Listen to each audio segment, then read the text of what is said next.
The EAS system chirped to life at exactly 3:04 p.m. on a Tuesday. Not the usual test time, not the usual sound either. I was between clients at my therapy practice when every phone in the waiting room, mine included, vibrated simultaneously with that distinctive emergency alert buzz. Mrs. Fernandez, my receptionist, glanced up from her crossword puzzle. Across from her, a teenage boy waiting for his appointment stopped mid-scroll on his phone. "The following is not a test," the message read. "A scheduled event will occur tonight at 11:22 p.m. All citizens must remain indoors with blinds drawn and electronic devices powered off from 11:15 p.m. until 5 a.m. Do not attempt to witness the scheduled event. Compliance is mandatory." "What the hell is a scheduled event?" the teenager asked, looking up. Mrs. Fernandez shrugged. "Probably another missile test. Remember last year when they did that atmospheric thing?" I nodded like I remembered, though I didn't. My mind was elsewhere, specifically on my 7 p.m. appointment with Martin Wells. Martin, who for 3 years now had been describing visions of what he called the night shift, when they came to make adjustments to our reality. Martin, who'd just been making progress in accepting these, were delusions. And now this. By evening, speculation had reached fever pitch. Twitter, I still couldn't call it X, was split between government conspiracy theories and jokes about aliens. The network said nothing substantial. A routine infrastructure maintenance procedure was the official line from Homeland Security.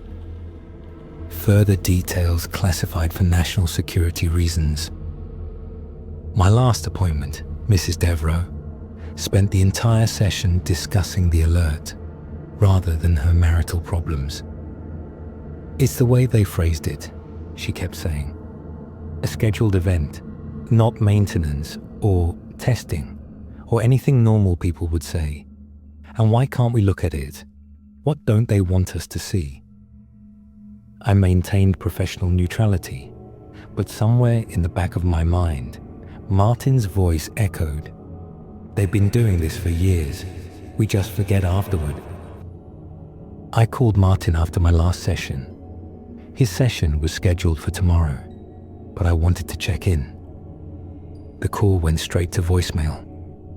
I left a message, trying to sound casual. "Martin, Dr. Reeves here. Just checking in about the emergency alert today. Call me if you want to talk before our next appointment." At home, my wife Claire was surprisingly unfazed. "They're probably moving some experimental aircraft or testing some new defensive system," she said, chopping vegetables for dinner. "Remember that thing in Nevada last year?" Again with a thing I supposedly remembered. I started to ask her about it, but my daughter Zoe bounded in from soccer practice. "Dad, did you get the alert? My whole team's doing a watch party tonight." "Absolutely not," Claire and I said simultaneously. "But Mo..." "Zoe," I cut her off. "This isn't a joke. Whatever's happening, the authorities have reasons for these precautions." "It's probably nothing," Claire added, contradicting her earlier certainty about military exercises. "But we follow the rules anyway." Zoe stormed off, the universal teenage response to parental reason. Later, as Claire slept, I found myself at the kitchen window. Our suburban cul-de-sac looked peaceful under the streetlights. Nothing suggested tonight would be different from any other. Yet every window I could see had blinds drawn, unusual for a neighborhood where people generally left curtains open until bedtime. My phone buzzed. A text from Martin. "Cancel tomorrow. Going to my brother's cabin. Don't watch. It's real." I texted back. "Martin, we should talk about this. Your appointment is important." No response. 10:45 p.m. Claire and Zoe were asleep. I checked all the blinds twice. I'd even taped black garbage bags over the bathroom windows, which had only blinds but no curtains. My laptop was shut down, phone set to power off at 11:10. I poured myself 2 fingers of bourbon. Not usually a drinker, but tonight felt ceremonial somehow. At 11:05, curiosity got the better of me. I opened Twitter one last time. The trending hashtags were split between scheduled event and don't look. Someone had calculated that the event would begin at different local times around the world to hit 11:22 p.m. Eastern Daylight Time globally. People in earlier time zones reported nothing unusual yet, but they were still under the no electronics directive. Our physics professor Wu was explaining how the timing aligned with a rare celestial alignment. Ex-conspiracy Truth 2 claimed it was the activation of HAARP mind control satellites. At Real News 24 insisted it was just a nationwide power grid test. I powered down my phone at 11:10 as instructed. The house felt unusually quiet without the background hum of electronics. No refrigerator, no air conditioning, nothing. Had the instructions included powering down appliances? I couldn't remember, but apparently Claire had thought so. I sat in our living room, curtains tightly drawn, sipping my drink in darkness. The silence felt thick, expectant. 11:15 passed, then 11:20. At exactly 11:22, the strangest thing happened. Nothing. No sound, no light, nothing. And then everything. There's a way silence can fill with pressure, how darkness can seem to move. The air in our living room suddenly felt dense, charged like before a thunderstorm. A high-pitched sound just at the edge of hearing made my teeth ache. A thin line of light appeared at the edge of the curtain.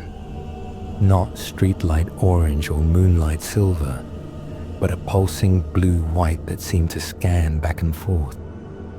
Something moved on our front lawn. A shadow passed against that sliver of light, too tall and too fluid to be human. My bourbon glass slipped from my fingers but never shattered. It hung suspended an inch above the floor, perfectly still. Time wasn't right. The second hand on our old analog wall clock moved, then reversed, then moved again in stuttering jerks. Outside, voices that weren't voices spoke in patterns that weren't language. I understood anyway. Sector 7 G realignment proceeding. Memory suppression. Grid functioning within parameters. Anomalous awareness detected. That last one felt directed at me. The sliver of light by the window suddenly widened, though the curtain hadn't moved. The light now projected into the room like a spotlight, stopping just short of where I sat. Something about Martin's warnings rose in my mind. They adjust reality. They fix inconsistencies. I realized with sudden, dreamlike clarity what was happening. Martin wasn't delusional. He could remember, truly remember, while the rest of us had our memories adjusted. That atmospheric test last year that everyone remembered but me. The thing in Nevada. They never happened, or they happened differently. And tonight, they were fixing more inconsistencies, rewriting reality again. The light beam moved an inch closer. Something knew I was thinking these thoughts. I closed my eyes and forced myself to think about mundane things. Tomorrow's appointments, the leak in the garage, Zoe's college applications. The pressure gradually subsided. The high-pitched sound faded. My bourbon glass suddenly completed its fall, shattering against the hardwood. Morning came with normalcy so perfect it felt artificial. Claire made pancakes. Zoe complained about calculus homework. The news reported clear skies and a smooth commute. No one mentioned the scheduled event. "Did anything happen last night?" I asked casually over breakfast. Claire looked confused. "Last night? The emergency alert? The scheduled event?" Claire and Zoe exchanged a glance I couldn't interpret. "Dad, that's next week," Zoe said slowly. "The emergency preparedness drill. It's on the calendar for the 23rd. I checked my phone. The alert was gone from my notification history. A new calendar entry showed emergency preparedness drill, 11:15 p.m. for the following Tuesday. On my drive to work, I noticed subtle changes. The McDonald's was now a Burger King. The potholes on Elm Street were gone.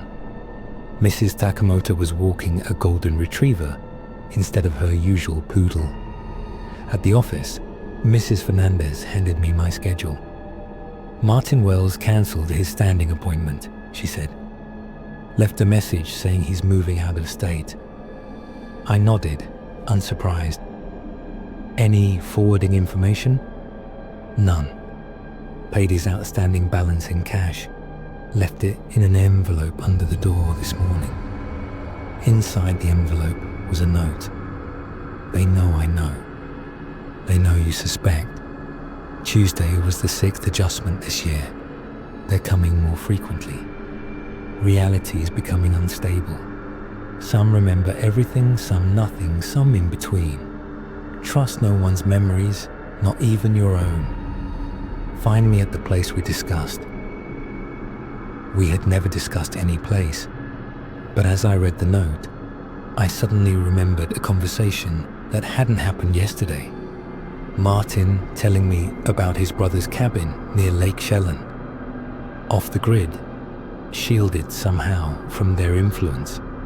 A memory they'd failed to erase, or one they'd newly implanted. I couldn't tell which memories were mine anymore. The scheduled event had passed, reality had been adjusted, and all evidence suggested I should just continue normally. My first client arrived, Mr. Peterson, who'd been dealing with grief over his wife's death last year. Except, as he sat down, I suddenly remembered his wife was very much alive, had been at their last couples session 3 weeks ago. "How are you coping, Mr. Peterson?" I asked carefully. "Much better," he said, smiling. "That meditation technique you suggested is really helping with the stress of the promotion." I nodded, though I'd suggested no such technique, and he'd never mentioned a promotion. I made a note on my pad. Reality inconsistency, wife status. As we talked, I realized something disturbing. His memories weren't just different from mine, they were internally inconsistent. He mentioned his daughter's graduation ceremony, then later referred to her as still being in junior high. My next clients showed similar discrepancies. Mrs. Liu complained about Seattle's weather, though she'd lived in Boston her entire life. The Williams couple argued about a vacation they took to Greece, but their details contradicted each other and themselves. Reality wasn't just being adjusted, it was coming apart at the seams. That night, I found myself driving not home but north, toward Lake Chelan. I hadn't told Claire where I was going, wasn't even sure why I was going. The rational part of my mind screamed that I was having a psychotic break, that I should check myself into the hospital. But something deeper knew this was real. My phone died an hour into the drive, though it had been fully charged. The radio cycled through stations without stopping, occasionally broadcasting snippets of emergency alerts overlaid with conversations that sounded like instructions. Recalibration of Sector 12 requires complete. Subject 338207 showing resistance to adjustment protocols. Increase handler coverage in Washington State. As darkness fell, The highway signs began showing destinations that shouldn't exist. Redmond 15 miles. Then 3 miles later, Redmond 27 miles. A sign for Echo Glen, where there should have been nothing but forest. I pulled over at a gas station that seemed to flicker in and out of existence as I approached. Inside, the clerk's face kept subtly changing. Young to old, male to female, different ethnicities all blending together. Heading up to the lake, they asked, voice modulating between pitches. Yes, I answered cautiously. Night for it, they replied, smiling with too many teeth. The next event's been moved up. Emergency schedule, too many remembering. I felt cold. When? The clerk checked a watch that wasn't there before. About 90 seconds from now. Better hurry. Some places are safer than others. I ran to my car as the sky began to pulse with that same blue-white light. This time, it was everywhere. No curtains to hide behind. My car wouldn't start. The light intensified. And then I saw them clearly for the first time. Tall, fluid shapes moving through the light. Not solid, but not quite transparent either. They moved with precision, adjusting, altering, remaking. One turned toward me. It had no face, yet I felt it studying me. It extended what might have been a limb. Everything stopped. Anomalous awareness confirmed. It communicated directly into my mind. Subject 338207 scheduled for comprehensive recalibration. Another responded. Query. Connection to Subject 2, 95118. Designation Martin Wells. Confirmed. Shared resistance pattern. Recommendation. Full reset and monitoring. I found my voice somehow. What are you doing to reality? The entities paused, seeming almost surprised at being addressed. Maintaining stability, one responded. Your universe is degrading. Entropic collapse accelerated by consciousness interference. You're fixing reality. Temporary repairs. Each adjustment less effective. System integrity at 37% and declining. The second entity moved closer. You remember previous configurations. Anomaly. What happens when it reaches 0%? I asked. Reality cascade failure. New protocol required. They seemed to consult with each other in ways I couldn't perceive. Subject 3, 38207 offers opportunity. Consciousness. Resistant to adjustment may provide stabilization vector. The gas station around me dissolved. I was standing in a featureless white space. The entity circled me. Proposal. Subject becomes anchor point. Maintains continuity through adjustments. Risk of further destabilization. Acceptable compared to alternative. They weren't speaking English, weren't speaking at all, yet I understood perfectly. Reality was coming apart. These beings, whatever they were, had been trying to hold it together with increasingly frequent adjustments, rewriting history and memory to maintain consistency. But it wasn't working anymore. What do you need from me? I asked. Remember, they answered simply. Maintain continuity. And then everything changed again. I'm sitting in my therapy office. According to my calendar, it's still Tuesday, the same Tuesday when I received the emergency alert, though that now happened 3 years ago. Martin Wells sits across from me. He looks older than he should. You remember now, he says. It's not a question. I nod. How long have you known? Since the first adjustment I noticed, about 7 years ago. They've been happening longer, but that's when I became aware. What are they? Martin shrugs. Maintenance workers. Reality's immune system. Gods? Does it matter? They're trying to hold things together, but it's not working. I look out my window. The sky occasionally flickers, showing different weather patterns. People on the street sometimes skip a few feet forward or merge briefly with others. Most don't seem to notice. They made you choose, Martin says quietly. Didn't they? The memory floods back. The entities holding Claire and Zoe suspended in that white void. One anchor point, they had said. One consciousness to maintain continuity. Choose. I had begged for another way. There wasn't one. I chose myself, I whisper, the full horror washing over me. They wanted me to choose who would remember, who would maintain reality's continuity. I chose myself instead of my daughter. Martin nods grimly. That's how they operate. They need anchors who've sacrificed something. The guilt binds us more firmly to the original timeline. Where are they now? My family. Still here.